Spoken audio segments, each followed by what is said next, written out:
읽도록 하겠습니다. 구약성경 160페이지입니다. 제가 읽도록 하겠습니다. 예수께서 길을 가실 때에 날 때부터 맹인된 사람을 보신지라. 제자들이 물어 이르되 랍비여, 이 사람이 맹인으로 난 것이 누구의 죄로 인함이니까? 자기니까 그의 부모니까?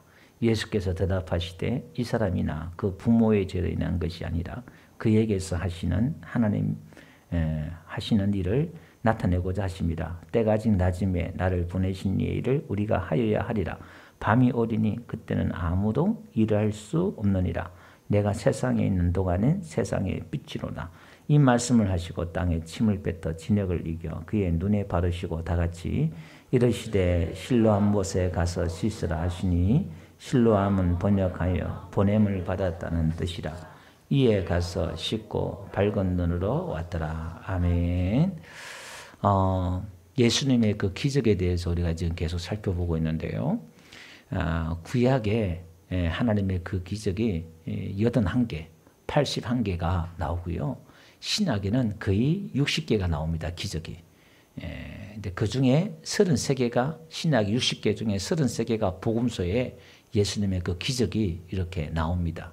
사실 오늘은 예수님의 기적 18번째예요. 우리가 다 지금 하진 않지만 나중에 기회 되면 제가 빠진 것도 이렇게 시리즈로 할 수 있으면 그렇게 하도록 하겠습니다.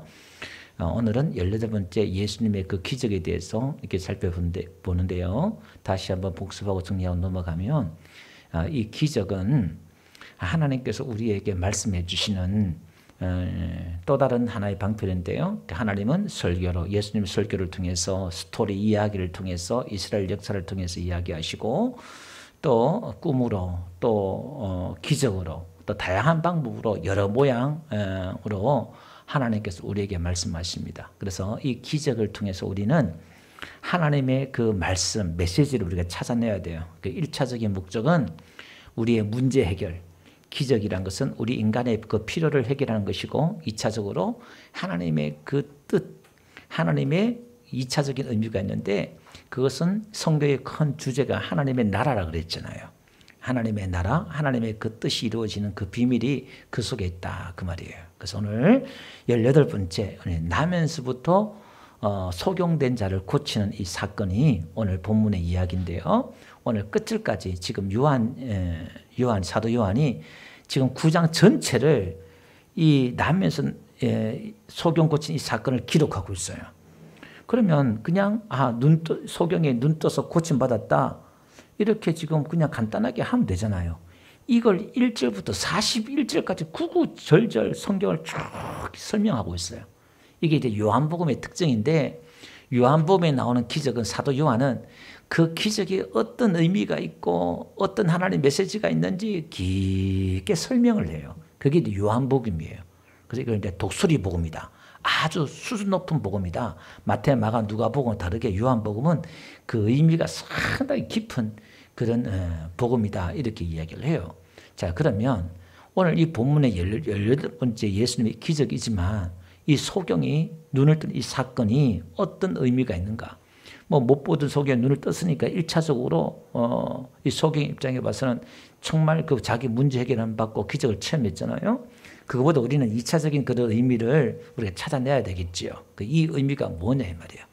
요한복음 전체의 의미 보면 이 요한복음을 기록한 목적, 전체 성경을 기록한 목적도 이 목적이에요. 요한복음 20장 31절에 가보니까 사도 요한이 이 사도 요한복음을 기록한 목적에 대해서 설명하고 있어요. 이것을 기록한 것은 왜 이것을 기록했느냐? 예수님이 하나님 아들 그리스도임을 믿게 하려 함이라 이렇게 나와요. 그러니까 인간의 모양, 육신으로 온 그 예수님이 하나님이다. 그리스도란 말은 하나님이다. 하나님의 아들이란 말은 하나님이다 이 말이에요. 그 예수님이 그리스도가 되었다. 예수님이 하나님이 되었다. 이걸 믿게 하려고 이 요한복음을 기록한 거예요. 그래서 예수님이 기적을 행한 것은 예수님이 어떤 분인가를 설명하는 메시지가 있다 이 말이에요. 그래서 그분이 하나님이기 때문에 그리스도이기 때문에 예수 이름을 힘입어서 뭘 얻는다고요? 생명을 얻는데요. 그 생명은 뭐냐? 영생을 얻는다 이 말이에요. 그럼 오늘 본문에 들어오면 이 소경의 이 사건을 통해서 주시는 메시지는 뭐냐면 예수님이 그리스도다, 하나님이다. 이걸 지금 설명하는 메시지가 들어가 있다. 그 말이에요. 그리고 오늘 이 9장 앞에 지금 계속 이야기하고 있는 게 있어요. 1장에 보니까 예수님이 이 세상에 빛으로 오셨다 그래요. 빛이 이 세상에 왔는데 이 세상 어둠이 빛을 깨닫지 못하더라. 이렇게 말하고 있어요. 그래서 우리 이 세상의 사람들은 다 어둠, 소경이었다. 그 말이에요. 그래서 오늘 이 본문에 날 때부터 소경이다. 이 말은 오늘 저와 여러분들 구원받기 전 우리들을 이야기하고 있다. 이 말이에요. 이걸 끄집어내어서 구구절절 1절부터 41절까지 그렇게 지금 이야기하고 있는 게 구원에 관해서 지금 이야기하고 있는 거예요. 다시 말해서 오늘 하나님의 하실 일이 이렇게 나오죠. 제목을 제가 그렇게 정했는데요. 여러분 성경은 하나님이 하신 일을 기록했고 또 지금 하나님이 무슨 일을 하고 계시는가, 그 다음에 또 하나님이 앞으로 어떤 일을 하실 일인가, 그 이야기가 성경인 줄 믿습니다. 그래서 하나님의 일은 나를 믿는 것이 하나님이다. 하나님의 일이다. 예수님이 그렇게 했잖아요. 그럼 예수님 믿는 게 하나님의 일이다 이 말이에요. 그럼 오늘 우리는 하나님의 하실 일이 무엇인가를 보고 하나님이 지금 하고 계신 일이 뭔가를 지금 우리가 깨달을 때 우리가 그 하나님의 일에 동참할 수가 있는 거예요. 하나님이 지금 어떤 일을 하고 계시고 앞으로 어떤 일을 하실 일인지 그걸 모르면 우리는 하나님의 일을 하는 게 아니라 내 일을 한다 이 말이에요. 그래서 우리가 성경을 읽을 때 하나님의 일을, 하나님이 하신 일과 하고 계신 일들을 우리가 캐치를 해내야 된다 이 말이에요. 그래서 오늘 이 날 때부터 소경을 고친 이 사건을 통해서 우리가 예수님을 모를 때 하나님이 나에게, 우리에게 하신 일이 무엇인가를 깨닫고 또 하나님이 지금 나에게 어떤 일을 하셔서 내가 눈을 떴고 또 하나님 앞으로 어떤 일을 하실 일인가를 예수님의 이야기, 하나님의 이야기를 읽어내야 돼요. 그걸 이제 복음이다 그래요. 성경을 읽을 때. 자, 그러면 오늘 6장에서 가보면요, 오병이의 기적이 일어나요. 그래서 내가 하늘에서 내려온 생명의 떡이다, 내가 만나다, 그 기적을 이야기를 해줘요. 그리고 7장에는 또 뭐냐면은 초막절, 우리식으로 말하면 추석이에요. 추석. 이스라엘 나라에서 가장 큰 절기예요. 그 절기 초막절에 예수님께서 그 배경으로 7장이 쭉 넘어가요. 그 초막절에 그 사건이 벌어지면서 그 다음에 8장으로 그 초막절에 무슨 일이 벌어지냐면은 가늠한 여인이 잡혀요. 그러니까 7장과 8장의 배경이 지금 초막절의 배경이거든요. 그러니까 그 초막절은 유대인들 명절 중에서 가장 큰 명절이에요. 가장 큰 명절날, 그 초막절날 절기 중에서 가장 큰 축제예요. 예. 그들이 기뻐하고 즐거워하고 막 말 그대로 엄청난 그 축제가 벌어집니다. 그 절기 중에 마지막 그 제사의 제사가 뭐냐면은 물 봉헌식이 있어요. 그러니까 번제단에 수양보들을 넣어놓고 거기에 이제 제사 네 지파들이 7번씩 세 번 나팔을 불고 물 게이트, 물 성문이 있어요. 그 물을 황금 주전자에 물을 담아가지고 그 번제단에 물을 부어요. 그게 뭐냐면 이른비를 달라는 거예요. 10월달이 초막절 10월달이잖아요. 이스라엘 나라는 10월달이 이른비예요. 그 이른비를 달라는 물의 제사를 드려요. 그 물의 제사를 딱 드릴 때에, 물을 드릴 때에 그때 예수님께서 요한복음 7장에 뭐라 그래요? 명절 끝날에 그래요. 명절, 요게 이제 그 마지막 하이라이트 물을 붓는 그 절기 때에 예수님께서 크게 외치는 거예요. 누구든지 목마르는 자는 내게로 와서 마시라. 그러니까 지금 그 배경을 쫙 깔고 지금 이야기하는 거예요. 예, 누구든지. 그래서 나를 믿는 자는 성경 이름같이 그 배에서 생수강이 흘러나리라 그렇게 말씀하지요. 성령에 대해서 쭉 이야기를 하는 거예요.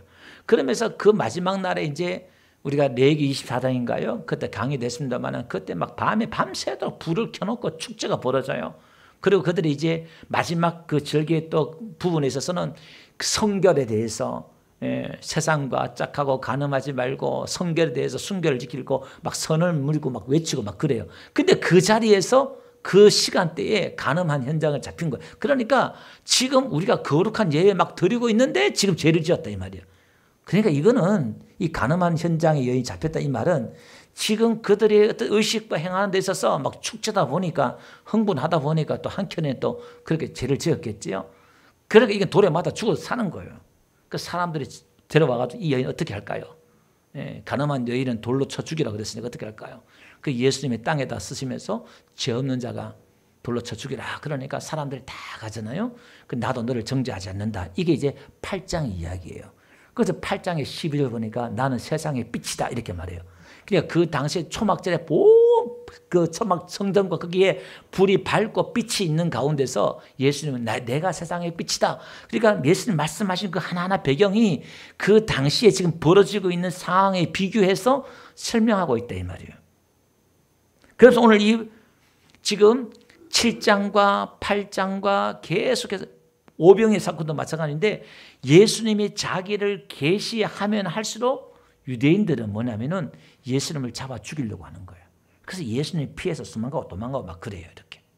그러니까 지금 예수님에 대해서 유대인들의 반응이 계속 거부하고 반항하고 믿지 않고 예수님을 죽이려고 하니까 예수님이 도망가는 거예요. 성경에서 도망가고 그러면서 9장에 딱 등장하는 게 뭐냐면은 그 배경을 깔고 너희가 소경이다 이걸 선언하는 거예요. 너희가 예수님을 모르는 거예요. 말해도 못 알아듣고 모르니까 예수님을 죽이려고 하는 거잖아요. 그걸 지금 이 소경을 빗대어서 예수님은 이야기하고 싶은 거예요.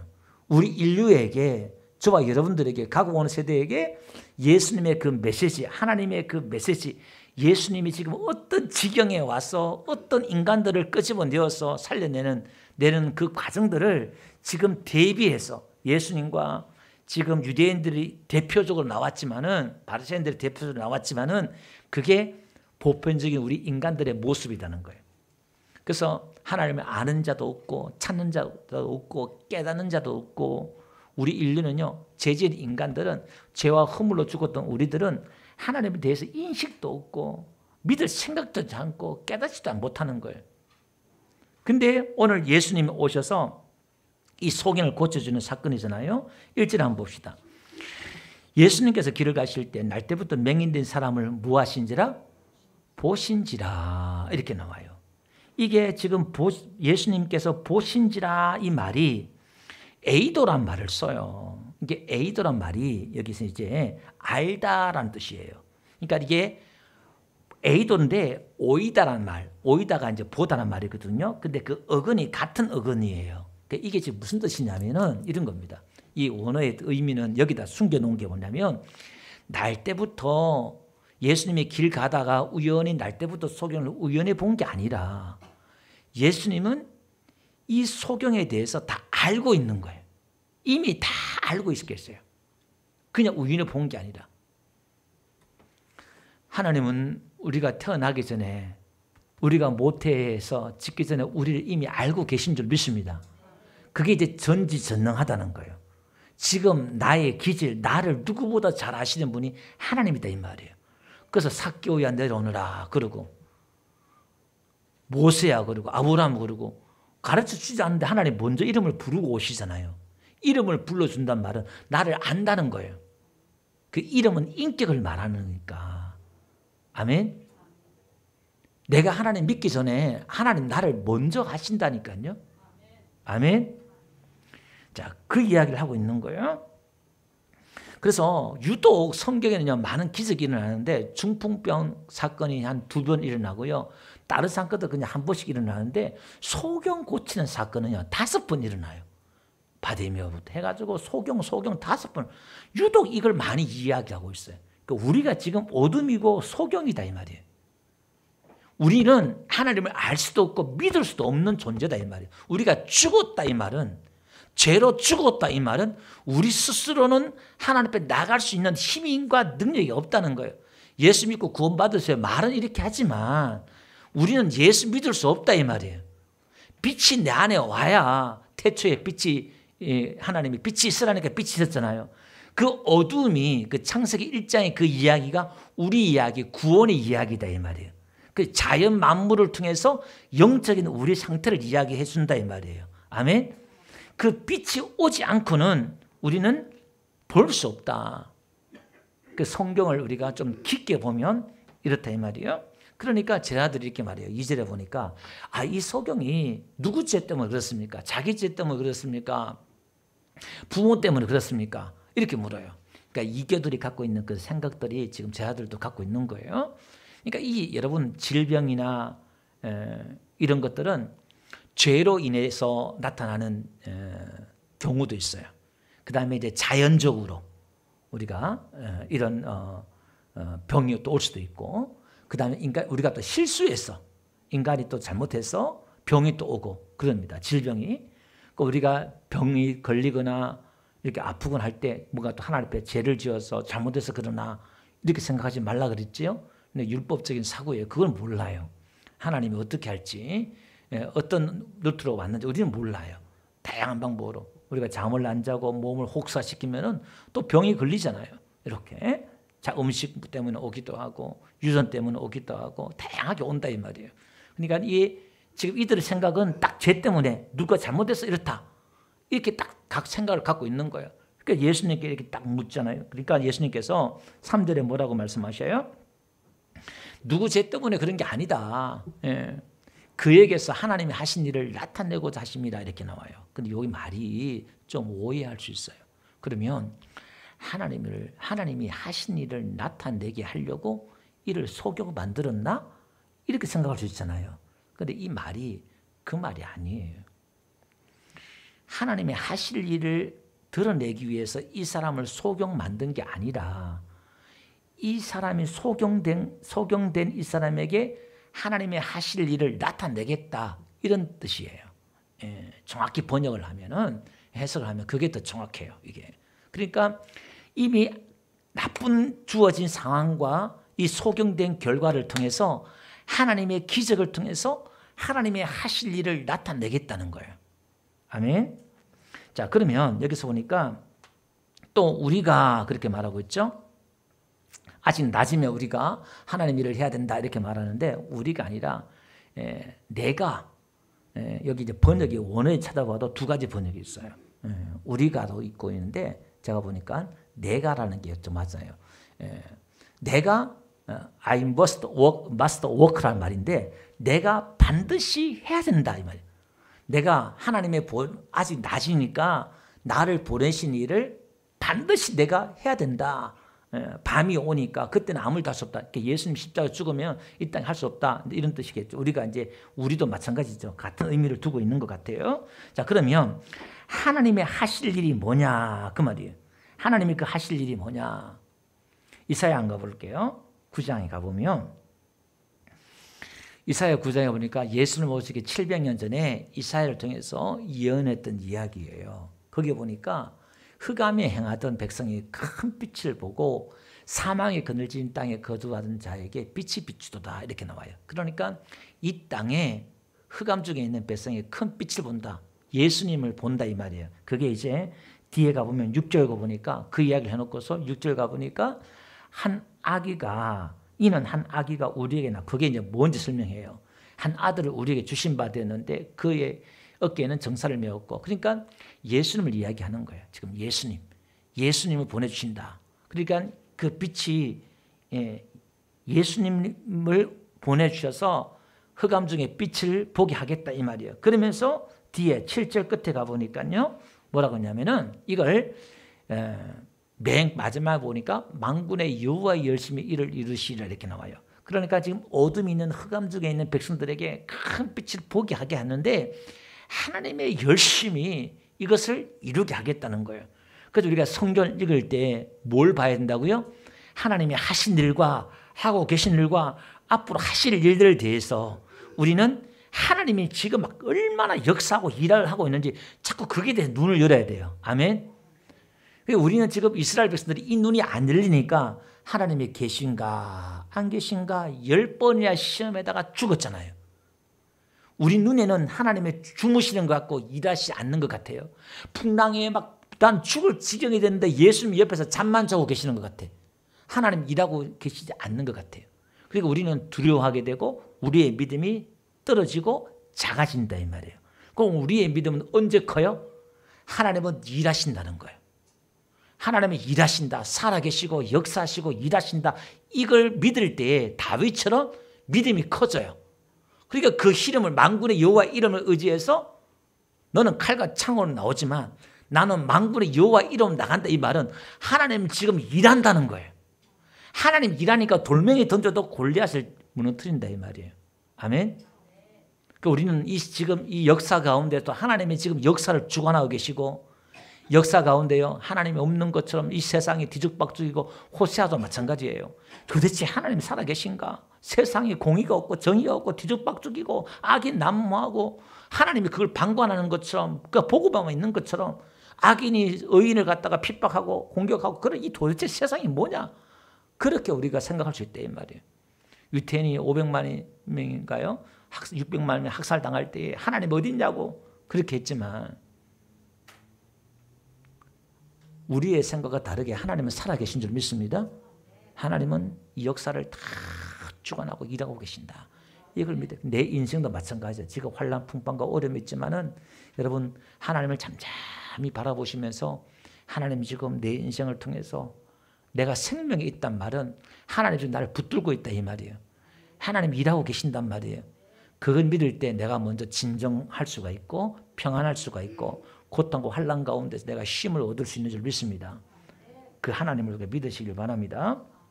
자, 그러면서 그 일이 뭐냐? 6장, 요한복음 6장에 보니까 하나님이 하실 일들을 우리가 흑암 중에 빛이다 이렇게 나오는데, 좀 구체적으로 보면 6장, 요한복음 6장 38절에 가보니까요, 내가 하늘로 내려온 것은 내 뜻을 행하려 함이 아니요 나를 보내신 이의 뜻을 행하려 함이라 이렇게 나와요. 그러니까 예수님이 지금 하려고 하신 일이 뭐냐면은, 하나님이 그 보내신 뜻이 있는데, 그것은 뭐냐면은 나를 보내신 이의 뜻은 내게 주신 자 중에 내가 하나도 잃어버리지 않고 마지막 날에 다시 살리는 이것이니라 나왔잖아요. 그죠? 그러니까 예수님은 이 생명을 살리고 하나님께서 자기에 맡겨주신 그 영혼들을 찾아내어서 살리는 일을 하신다 이 말이에요. 그 이야기가 오늘 본문에 나오는데, 이 소경을 고치는데 어떻게 고치느냐? 이 소경이요, 먼저 고쳐달라고 이야기도 하지 않아요.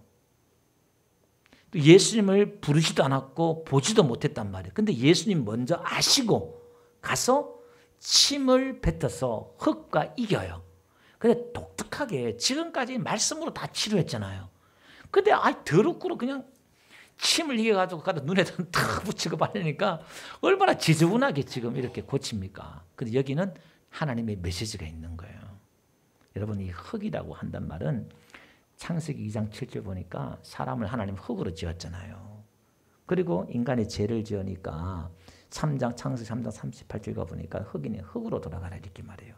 그러니까 인간이, 그 흙이란 말은 우리의 죄인된 인간, 죽었던 우리 인간을 말해요. 거기에 예수님이 침을 발랐단 말은 그 인간에게, 그 인간과 믹스를 지켜버려요. 그 인간 속에 예수님이 들어온다는 거예요.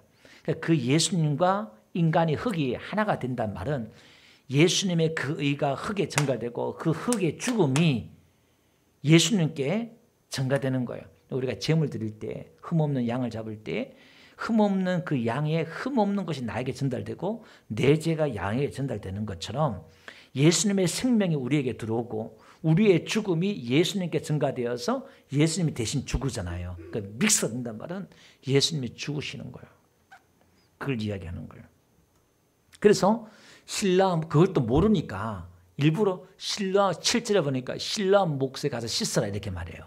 실로암 못은 히스기야 왕 때에 예루살렘의 성 바깥에서 지긋자로 이렇게 성 안으로 기온샘이라고 그래요. 그 물을 끌어들이는 거예요. 그러니까 이 실로암 물은 가장 낮은 곳이에요. 그러니까 실로암이라는 것은 보냄을 받았다 뜻이에요. 그러니까 그 보냄을 받은 자가 누구예요? 예수님이다 이 말이에요. 우리가 그 예수님께 갈 때에 눈이 열린다 이 말이에요. 그 기온섬은 가장 낮은 곳이에요. 그러니까 예수님이 이 땅에 가장 낮은 곳에 예수님이 오셨다 이 말이에요. 여러분 이 땅에서 가장 낮은 그 골고다 언덕에서 십자가에서 예수님 죽었다 이 말이에요. 그 낮은 곳에 내가 내려가서 예수님을 만날 때 우리 눈이 떠있는 역사가 있는 줄 믿습니다. 예수님 만날 때 빛이 보이고 한다 이 말이에요. 그 자리까지 내려가야 된다는 거예요. 그걸 설명하는 거예요. 그러니까 8절부터 이후 사람들이 이제 이 사람이 날 때부터 소경이 아니냐. 그거 아니다. 또 어떤 사람 아니다. 그러고 이제 막 너무 신기한 일이 벌어지니까 논쟁이 막 벌어져요. 예, 그와 또 비슷하다. 그러고. 예. 그래서 사람들이 네가 어떻게 또 눈을 떴느냐. 그러니까 예수라는 그 사람이 진흙을 여기서 내 눈에 바르니까 내가 이렇게 나았다. 예, 실로마에 가서 씻으라 그러니까 또 내가 나았다. 그렇게 말했지요. 그러니까 그거 어디 있느냐니까 내가 알지 못한다. 이렇게 말해요. 그 다음에 이 사람들도 바리새인데 들어가요. 종교 지도자가 들어가는 거예요. 그러니까 14절부터 이야기가 뭐냐면은 그날 또 해필 또 안식일이다. 일부러 이렇게 깔아놔요. 14절 보니까 이 날은 안식일이다. 이게 뭐냐면 바리새인데 걸림돌이 되는 거예요. 예, 나중에 안식일이 소경을 고쳤으니까 그 예수는 메시아가 아니다. 예, 이게 거짓 선지자다. 이렇게 말해요. 그러니까 이제 바리새인들이 이제 물어요. 그가 어떻게 보게 된지를 물으니 이렇게 묻죠. 그러니까 또 설명을 해요. 그 다음에 17절 맹인된 자에게 또 다시 물어요. 두 번째 또 물어요. 그 사람이 눈을 뜨게 하였으니 너는 그 사람을 어떤 사람이 생각하느냐. 아니 그러니까 지금 소경에게 너는 그 사람을 어떤 사람이 생각하느냐 또 물어요. 바리새인들이. 그러니까 자기 생각에는 소경이 선지자랍니다. 이렇게 말을 해요. 그러니까 24절에 가봐요. 또 두 번째 다시 불러요. 그 같은 소경 불러가지고 또 물어요. 네 하나님께 영광을 돌리라. 그 사람은 죄인이다. 예수는 죄인이다. 그렇게 말해요. 그들이 또 26절 가보니까 그들이 이르되 그 사람이 내게 무엇을 하였느냐. 어떻게 눈을 뜨게 하느냐. 또 물어요. 앞에 물었잖아요. 또 불러다가 똑같이 또 물어요. 그러니까 이 소경이 짜증내는 거예요. 내가 말했는데 또 묻냐. 그렇게 묻잖아요. 물어요. 그러니까 나중에 이제 이 부모를 또 불러요. 부모를 불러가지고 네 아들 맞느냐. 그러니까 이 부모도요.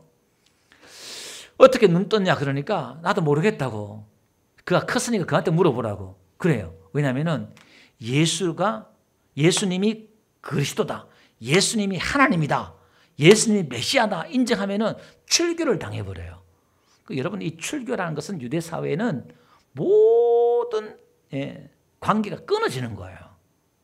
그 유대 사회에서. 그러니까 엄청난 거예요. 뭐 국적을 잃어버리는 것 같다 이렇게 얘기해야 되나? 그 정도로 출교를 당하기 때문에 부모가 그걸 무서워가지고 거짓말해요. 말을 안 해요. 그러니까 이제 이 아들한테 묻는 거예요. 그러니까 이게 이제 자기는 하나님께로부터 오지 않고는 하나님이 죄인의 기도를 들을 적이 없으니까 하나님께 니고데모처럼 하나님께 오지 않고는 이 사람이 이렇게 이런 일을 할 수 없다. 이렇게 자기가 정언을 해요. 그러니까 이 사람을 쫓아내버려요. 쫓아냈다는 말은 출교했다 이 말이에요. 그러니까 예수님이 이 사람의 쫓아냄을 당했다는 이야기를 듣고 찾아와요. 네가 인자를 믿느냐. 예, 내가 믿기를 원합니다. 그렇게 얘기해요. 그 이야기가 뒤에 이야기 벌어지거든요. 35절 보니까 네가 인자를 믿기를 원하느냐. 자, 그러면 우리가 이 이야기를 정리하고 넘어가면 우리가 예수님 믿기 전에 우리가 예수님을 알았다 몰랐다? 몰랐다는 거예요. 예수님이 먼저 우리에게 찾아오셔서 우리를 끄집어져서 눈을 떴는데 눈을 떠도 교회에 나와도 예수 믿어도 예수님이 누군지 모른다는 거예요. 그게 뭘로 아느냐? 선지자로 알아요. 예수님을 하나의 선지자로 기적을 행하시는 분 이렇게 하지 그분이 나의 메시아 구세주 하나님으로 제대로 인식이 안 되는 거예요. 그런데 이 사람에게는 눈 뜬 사람에게 찾아온 결과가 뭐냐면 눈을 뜨니까 이웃과 사회와 세상과 갈등이 생기기 시작해요. 눈을 뜬 자에게 오는 게 감사하지만 축복이지만 뭐가 따라오느냐? 핍박이 따라오고 고난이 따라오고 반대에 부딪히는 거예요. 얘기해도 안 믿어. 그리고 쫓아내버려요. 눈뜬 자에게 오는 시련이 이거다 이 말이에요. 그러니까 지금 6장 7장 계속 지금 예수님이 자기가 메시아라는 걸 기적을 해도 예수님을 죽이려고 그러고 배척하잖아요. 예수님의 그 삶을 이 소경이 똑같이 지금 당하고 있다 이 말이에요. 이것은 저와 여러분들이 지금 우리가 이 세상에서 우리가 어떤 삶을 살아내야 되는가를 설명해 주고 있다 이 말이에요. 이 세상에서 우리는 기적을 행하고 복을 받기 위해서 저들에게 인정받기를 원하지만 진짜 예수님을 따라가는 사람, 진짜 그리스도인들은 진짜 믿음 생활을 하려고 하면 이 세상 사람들이 저와 여러분들을 환영하고 좋아하는 것이 아니라 배척한다는 거예요. 진짜 여러분의 믿음으로 살면은 여러분들을 싫어하고 반대하는 사람들이 온다 이 말이에요. 모든 사람이 다 반대하면 여러분이 문제가 있어요. 여러분 성깔 좀 고치든지 인격에 뭔가 문제가 있든지. 그런데 우리가 때로는 뭐 다 반대한다는 건 아니에요. 우리가 사랑을 베풀고 하면 또 좋아하고 감동받는 사람도 있지만 그러나 한켠에는 더 고난의 십자가도 있다 이 말이에요. 반드시. 그래서 예수님이 지금 이 출교당하고 배척받은 소경에 찾아와서 예수님이 찾아오신 은혜가 뭐냐면 눈을 뜨게 하신 이 소경에 또다시 예수님이 찾아오시는 거예요. 와서 네가 인자를 믿느냐 이렇게 말해요. 예수님께서 자기를 또다시 계시해 줘요. 근데 여기서는 누구냐면은 그리스도를 믿느냐 이렇게 말하지 않았어요. 인자를 믿느냐. 예수님 오시기 700년 전에 다니엘 지서에서 인자 같은 이가 그 불 가운데서 나오잖아요. 그 단어가 이게 예수님 오시기 이제 중간기라고 있어요. 세례 요한 이후 그 말라기부터 예수님 오시기 세례 요한 사이에 한 400년 중간기가 있어요. 그 인자란 그 단어가 그 이제 메시아 사상으로 들어가요. 메시아. 그러니까 구약에는 메시아에 대한 사상이 두 가지가 있어요. 이게 그 인자라고 했을 때는 고난받는 메시아, 종으로 오신 메시아를 뜻해요. 이사야 42장 한번 가볼게요. 이사야 42장 1절 가보니까 내가 붙드는 나의 종, 내 마음에 기뻐하는 자, 곧 내가 택한 사람을 보라. 나의 영을 그에게 주었은즉 그가 이방에게 정의를 베푸라. 그러니까 종으로 오는 메시아, 이걸 지금 이야기하고 있는 거예요. 요한복음 3장 14절 한번 가볼게요.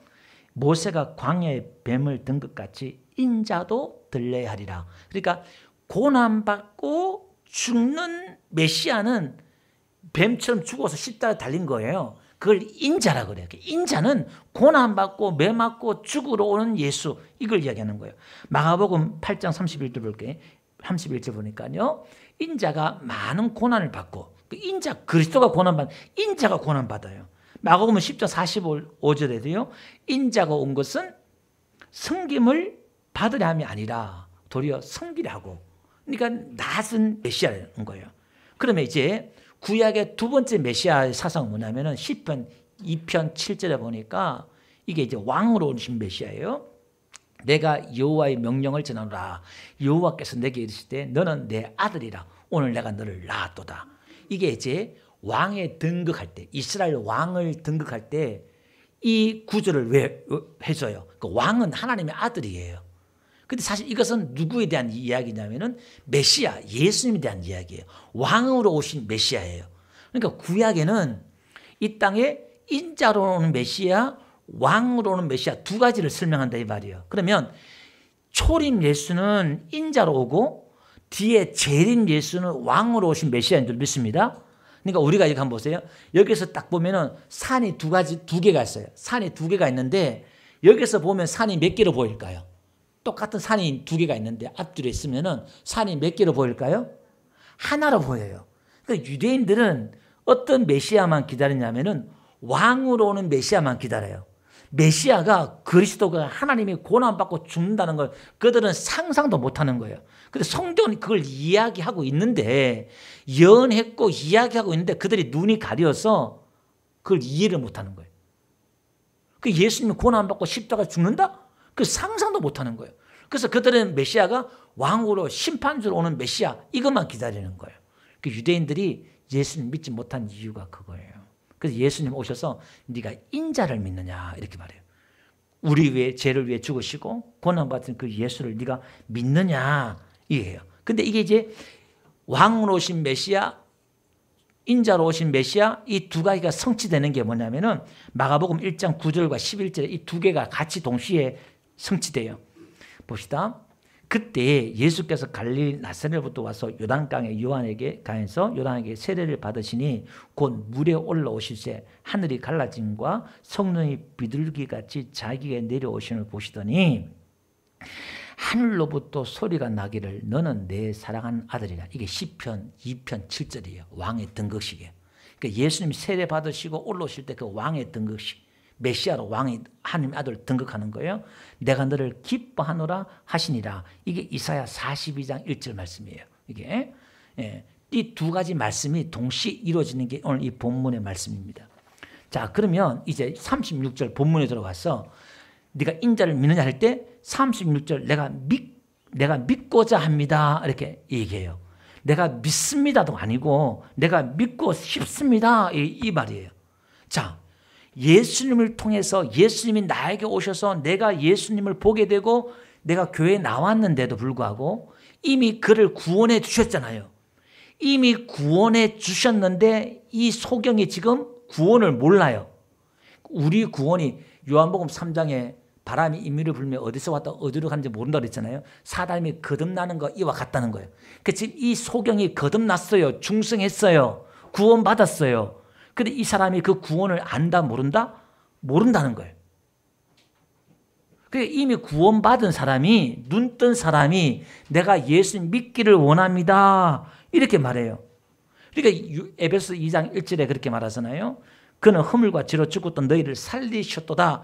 우리가 하나님이 예수님이 우리를 살려주셨는데 우리가 살아났는데도 예수님을 모른다는 거예요. 내가 예수님 믿기를 원합니다. 이렇게 말해요. 내가 예수님을 영접하기를 원합니다. 이렇게 말해요. 여기서 이제 우리가 이제 헷갈리는 게 이거예요. 내가 예수 회개하고 예수 믿어야 됩니다. 예수 영접해야 됩니다. 영접해야 구원받습니다. 이렇게 나온다 이 말이에요. 우리가 한편은 맞는 것 같아요. 그게. 우리가 예수 믿어야지.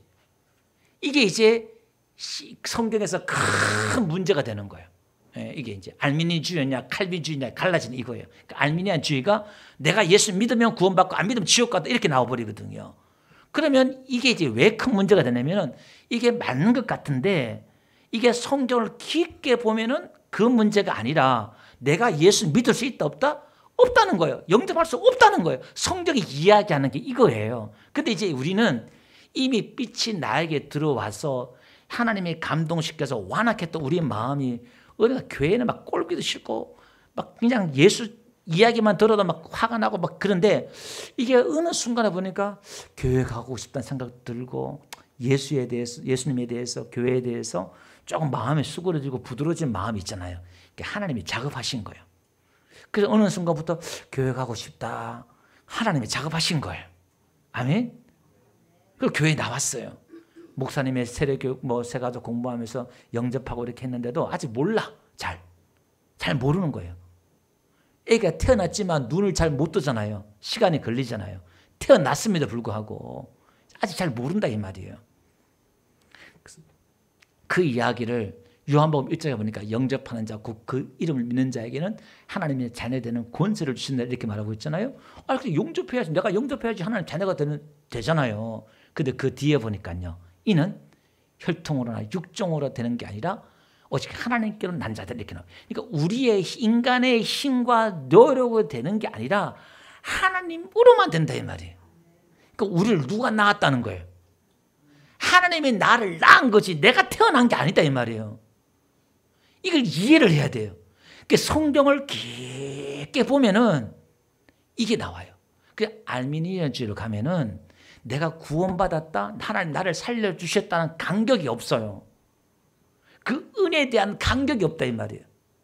하나님 나를 그러니까 이게 성경을 깊이 가면 하나같이 다윗도 그렇고 모든 사람들이 하나님에 대해서 깊이 통찰하고 깊이 알고 깨달아 보니까 모태에서 나를 지었구나.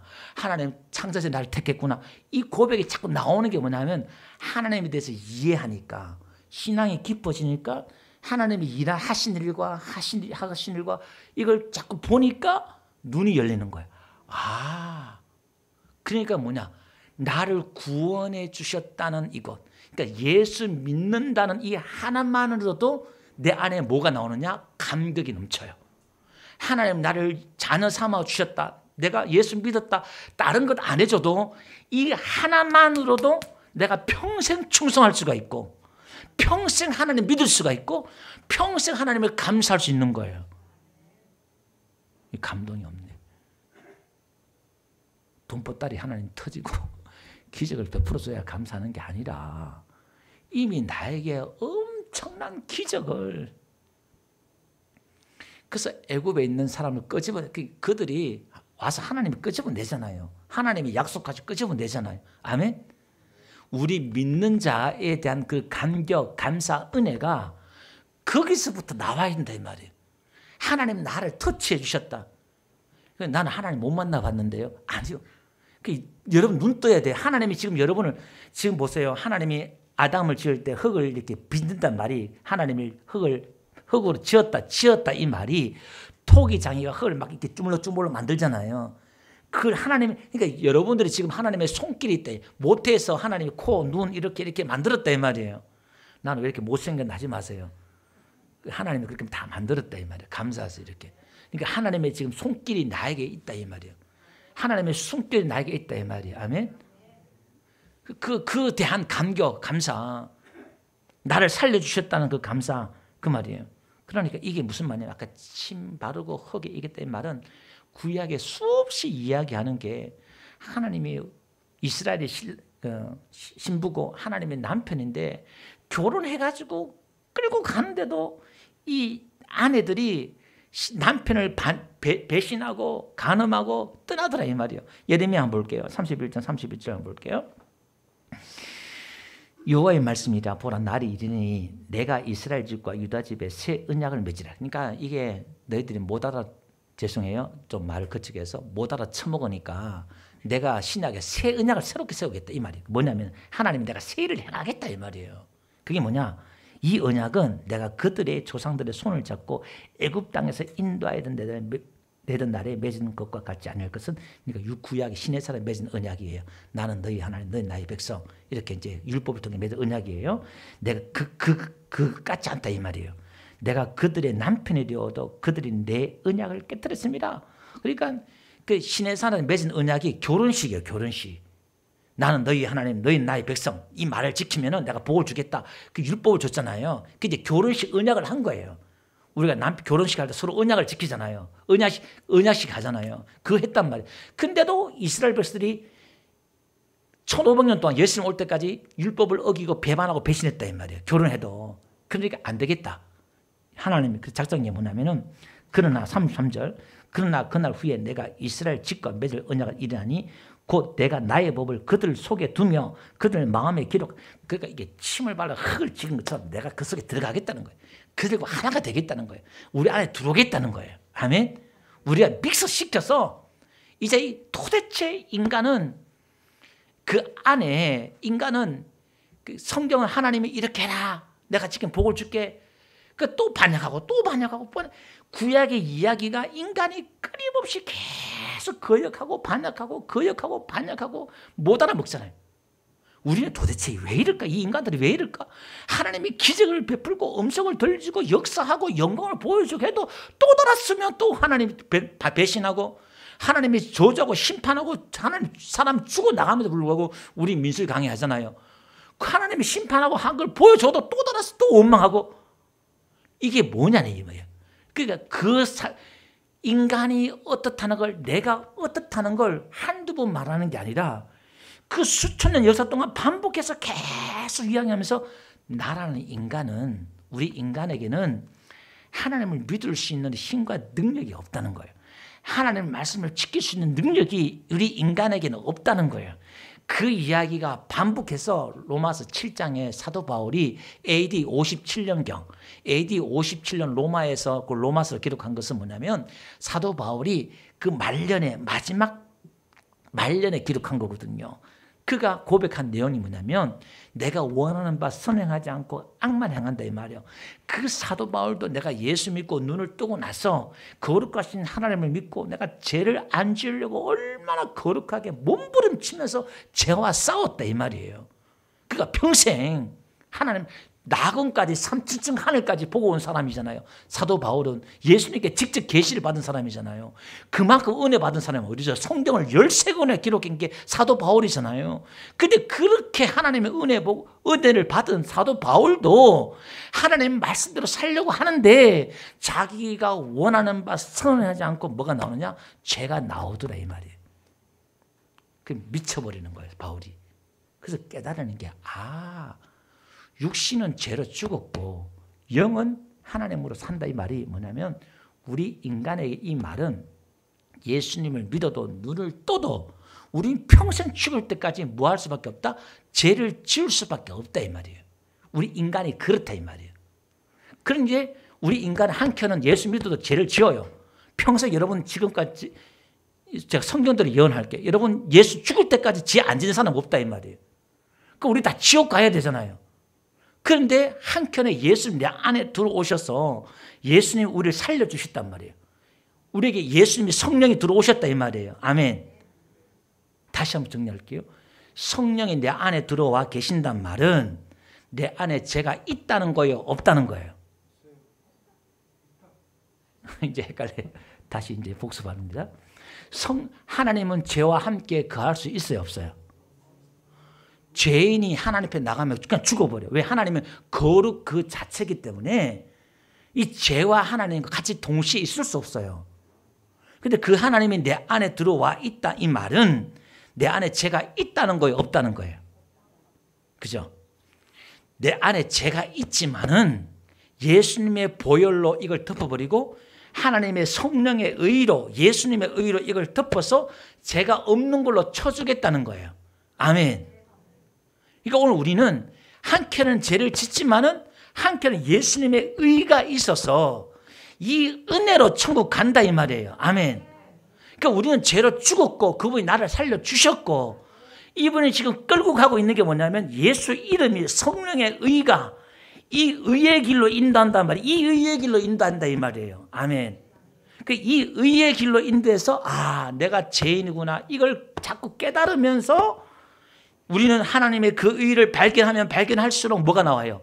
감사가 나오고 찬양이 나오고 십자가 은혜가 감사하고 예수님의 공로 감사하고 그렇구나 감사하고 내 자랑하는 게 아니라 내가 좀 우리 의를 행해서 내가 의를 행할 수 있잖아요. 그럼 우쭐하고 내가 내 빛을 행할 수 있잖아요. 오늘 이 본문에 지금 내가 간음한 여인 앞에 하고 8장 12절에 내가 세상의 빛이다 이렇게 말하는 게 뭐냐면 종교인들이 빛을 발해요. 자기들의 빛을 발하고 온갖 초막들을 절기를 지켜 제사를 지켜 막 이렇게 하는데 그게 아니야. 그게 그 절기 지킨다고 종교 행위하는데 그게 아니라 나를 믿어. 내가 빛이야. 내가 빛. 그 빛으로 와야 된단 말이에요. 내 빛을 말하는 게 아니라 예수님의 빛. 아멘. 율법 내 행위의 빛을 보면 꼴보기 싫어요. 자존심 상해요. 이 사람은 기죽어요. 이 빛을 쫙 발해버리면 어떻게 해요? 사람들이 방사선처럼 다 죽어버려요. 근데 이 빛은 바라면 바랄수록 사람들이 살아나고 기분이 좋아지고 은혜가 되고 할렐루야. 우리는 빛을 발하라 이렇게 말하는데 그 빛은 예수님의 이 빛, 예수님의 의 이걸 자랑하니까 너나 다 똑같은 사람이다. 이제 감사하는 거예요. 아멘. 이러고 하는 거예요. 그러니까 이 소경에 눈 뜬 사람의 이 삶이 뭐냐면 핍박과 고난이 오지만 세상 사람으로부터 출교를 당하고 고난이 오지만 이제 선지자로 알았는데 그가 선지자입니다 이렇게 고백했잖아요. 근데 이제 그 선지자 고백에서 자꾸 예수님에 대해서 알아가는 거예요. 내가 믿기를 원합니다. 믿고자 합니다. 그 예수님이 그에게 가르쳐 주는 거예요. 그가 메시아라는 걸 가르쳐 주는 거예요. 그래서 이제 우리는 육신으로 본 눈이 있잖아요. 보는 대로 판단해요. 이게 짐승도 그래요. 보는 대로 판단하는 거예요. 육에 사는 사람. 그 다음에 이성으로, 마음으로 보는 사람들이 있어요. 그 다음에 영으로 보는 사람이 있어요. 그걸 우리는 눈을 떴단 말은 이제 영의 눈을 뜬 사람이에요. 아멘. 그래서 고린도후서 5장 7절 보니까 그리스도 안에 있으면 우리는 뭐다? 새로운 뭐다? 새로운 피조물이라. 이 말은 영의 눈이 열린 사람은 새로운 피조물이 된 사람은 새로운 관점으로 보는 거예요. 육의 눈으로 보는 게 아니라 이성의 눈으로 보는 게 아니라 영의 눈을 가지고 이제 하나님의 일하시는 관점으로 보기 때문에 우리의 당한 이 모든 고난과 환난과 모든 문제를 영의 눈으로 바라보는 거예요. 믿음의 눈으로 바라본다 이 말이에요. 그러니까 해석하는 게 다르다 이 말이에요. 그러니까 세상 사람들의 가치관과 우리의 가치관이 완전히 다르다 이 말이에요. 완전히 새로운 삶을 산다 이 말이에요. 눈을 뜬 사람은 이 땅에서 성공과 부귀 영화를 위해 사는 게 아니라 하나님의 하신 일을 보고 생명을 살리고 구원하고 하나님의 그 뜻을 이루고 예수님을 알아가고 발견해 나가는 그 길로 간다 이 말입니다. 다시 한번 정리하면요. 우리는 성도는요. 하나님에 관해서 하나님의 나라에 대해서 하나님의 관해서 하나님의 나라에 대해서 하나님의 뜻에 대해서 안 만큼 이해한 만큼 우리 삶을 살게 돼요. 그러니까 하나님을 안 만큼 말씀대로 살 수 있다 이 말이에요. 여러분 우리가 누구를 안다고 했을 때 남편이 아내를 안다고 했을 때 제가 보니까요. 먹기도 하고 이렇게 평생 살아보니까요. 짧은 인생에서 살아보니까요. 아내와 남편을 봤을 때 거기서 그럴 수도 있겠지만 그래도 조금 여자들이 남편을 좀 더 잘 알아요. 근데 이 남자는요. 여자를 몰라요. 여자는 복잡하거든요. 너무 오묘하게 하나는 지어가지고 근데 우리 어른들이 말이 딱 맞아요. 우리가 아내를 안다실 때 아내가 뭘 좋아하고 싫어하고 뭐 성격이 어떻고 어느 정도 알아요. 그걸 안다 생각해요. 근데 그게 아니에요. 우리가 어른들이 남자는 철들면 죽는다 그러잖아요. 딱 맞아요. 딱 맞아요. 옛날에 이제 한 60, 70 빨리 죽었으니까 제가 이렇게 살아보니까 이제 50 넘어가고 이제 이렇게 하니까 이제 제가 평생 같이 살았지만은 몰랐어요.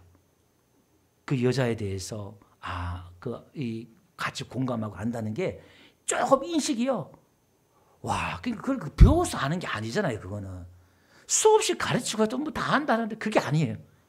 그 이해를 한다는 게 인지한다는 게 깨달아진다는 게 보통 이제 한 남자들 제가 보니까 주변에 보니까 한 70 넘어가야 이제 아내 위할 줄 알고 아내를 알아. 귀한 줄 알아. 그러니까 죽을 때가 다 돼가는 거예요. 제가 죄송해요. 이제 뭔 얘기냐면 70 오해하지 마세요. 그러니까 오늘 이게 예수님을 이해하는 거예요. 예수님을 이해하는데 우리가 하나님을 이해할 때 하나님 뭘 싫어하고 뭘 좋아하고 다 알아요. 성경 말씀 해놨으니까. 그걸 가지고 하나님을 안다는 게 아니다 이 말이에요. 하나님을 경험하고 하나님 그 친밀함 할 때는 하나님의 그 속성, 거룩하고 하나님의 그 성품을 이걸 깊이 알아가는 거예요. 그걸 이해하고.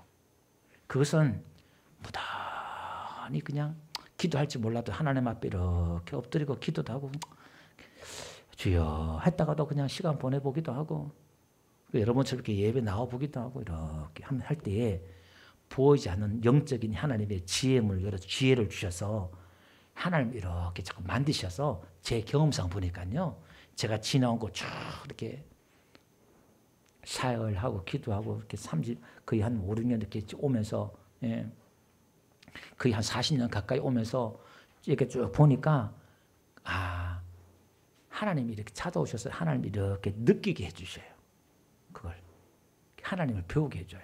그러니까 우리가 그걸 알아야 하나님을 알아야 그만큼 살아요. 하나님을 모르고 하나님 말씀 살아야지 안 돼요.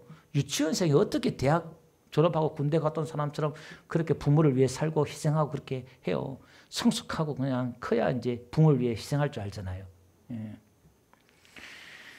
그래서 한번 봅시다. 에베소서 1장 한번 볼게요. 1장 17절 가보니까 이렇게 말해요.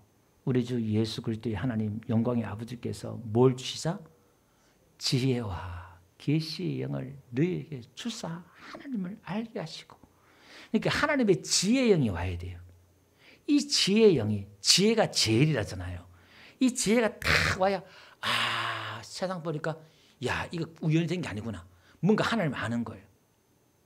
그 다음에 계시, 이 계시란 말은 하나님이 커튼을 열어줘야 그 뒤에 걸 본단 말이에요. 우리가 하나님을 알 수 있는 거 아니에요. 계시를 해줘야 돼요. 하나님 우리에게 보여줘야 안다 이 말이에요. 그러니까 하나님 아는 거 어떻게? 우리가 알 수 있는 게 아니다 이 말이에요. 아멘. 우리가 단지 할 수 있는 것을 그분 앞에 이렇게 엎드리고 하나님 어떻게 해요? 어떻게 해요? 하고 엎드릴 때에 신랑 그 낮은 자리 내려갈 때에 우리는 몰라요. 근데 예수님이 찾아오셔서 이 예배에 찾아오셔서 계시의 영을 주시고 알게 하신다 이 말이에요. 아멘. 예. 그러니까 하나님을 안 만큼 하나님의 뜻을 안 만큼 우리에게 뭐가 따라오느냐? 변화가 따라온다 이 말이에요. 그게 하나님의 믿음이 온 만큼 믿음의 삶을 살아낸다 이 말이에요. 그래서 오죽하면 요한복음 17장 3절에 보니까요. 영생은 뭐라 그래요? 영생은 예수 그리스도를 예수님이 하나님이 된 걸 아는 거라는 거예요. 이 알다 내가 경험하는 거예요. 아, 예수님이 그분이 하나님이구나. 이걸 아는 게 영생이다 이 말이에요. 그래서 성경에 뭐라고 했냐면은 호세아 6장 3절에 그러잖아요. 그러므로 우리가 여호와를 알자. 힘써 여호와를 알자. 그러니까 우리는 목말라는 거예요. 하나님. 그때 하나님이 자꾸 말씀 통해서 예배 시간에 깨닫게 해주는 거예요. 지금 똑같이 설교를 듣는데 이 자리에 설교 듣는데요. 여러분들이 낮은 마음으로 들으려고 하는 마음, 겸손한 마음이 있으면요. 하나님이 이렇게 탁탁탁 깨닫게 해줘요. 뭔가 지혜가 와요. 그게 쌓여요. 이게 뭐냐면은 우리 나이 드신 어르신들 그러잖아요. 글도 모르고 뭐 학교도 못 나오시는 우리 어르신들이 뭔지 모르겠지만 목사님 설교하면은 그냥 이해가 돼버려요. 지혜와 계시의 영이 오니까 그걸 논리적 하는 게 아니라 뭐 어렵게 설교하는 것 같은데 목사님 뭐 어렵게 이것저것 뭐 설교하는 것 같은데 그냥 이해가 되져 버려요. 그게 지혜와 계시의 영이 임한 거예요. 아멘. 예. 그래서 에베소 4장 한번 볼게요. 13절가 보니까 우리가 하나님의 아들을 믿는 것과 아는 일이 하나가 돼요. 온전한 사람. 그러니까 하나님의 아들을 믿는 것, 아는 것. 이게 믿는 것과 아는 것이 하나가 되는 거예요. 그래서 로마서 8장 14절 가보니까요. 무릇 하나님의 영으로 인도함 받는 그들은 곧 하나님의 아들이라. 너희는 무수하는 종의 영을 받지 아니하고 양자의 영을 받았으므로 아바 아버지라 부르짖느니라. 성령의 친히 우리의 영으로 더불어 우리가 하나님의 자녀인 것을 증거하시나니 성령이 우리 안에 증거하신대요. 자녀이면 또한 후사 곧 하나님 후사요 그리스도와 함께한 후사니. 자, 무슨 얘기냐면은 우리가 지금 양자의 영을 받았다 이렇게 말하고 있고 예수님과 함께 후사를 받는다. 하나님의 나라 천국을 후사를 받는다. 이렇게 말하고 있어요. 자, 결론적으로 마지막으로 베드로후서 1장 3절 4절 그의 신기한 능력으로 생명과 경건에 속한 모든 것을 우리에게 주셨으니 우리가 경건 생활해서 얻는 거 있잖아요. 우리가 경건 생활해서 우리가 얻는 의와 이루는 그것들을 그걸 예수님이 그냥 그저 줬다는 거예요. 이걸. 구약의 율법을 통해서 근거를 통해서 우리가 지켜내고 의를 행하고 이렇게 해야 될 것들을 그냥 그저 줬다는 거예요. 이게.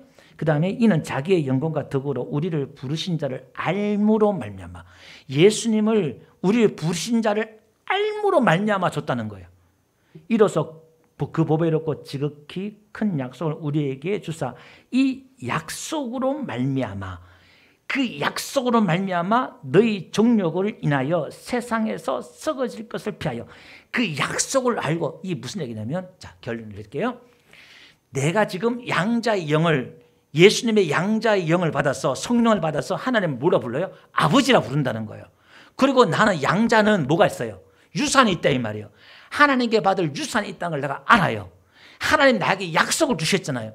그걸 알 때에 세상의 죄를 피하고 이길 수 있다 이 말이에요. 아멘. 결론은 그러니까 내가 누구인가 나의 정체성 하나님 나에게 어떤 일을 하셨고 나에게 어떤 일을 베푸셨고 어떤 은혜를 주시냐 이걸 먼저 알 때에 세상의 죄를 이기고 이걸 끊어버리고 갈 수 있다 이 말이에요. 아멘. 지금 나에게 주신 그 은혜를 우리는 알아가고 캐내야 되고 발견해야 되고 목말라야 되고 배우려 해야 되고 알려고 해야 되고 힘써 노력해야 되고 할렐루야 해야 돼요. 예배하고 기도하고 성경 보는 이유가 그게 있다 이 말이에요.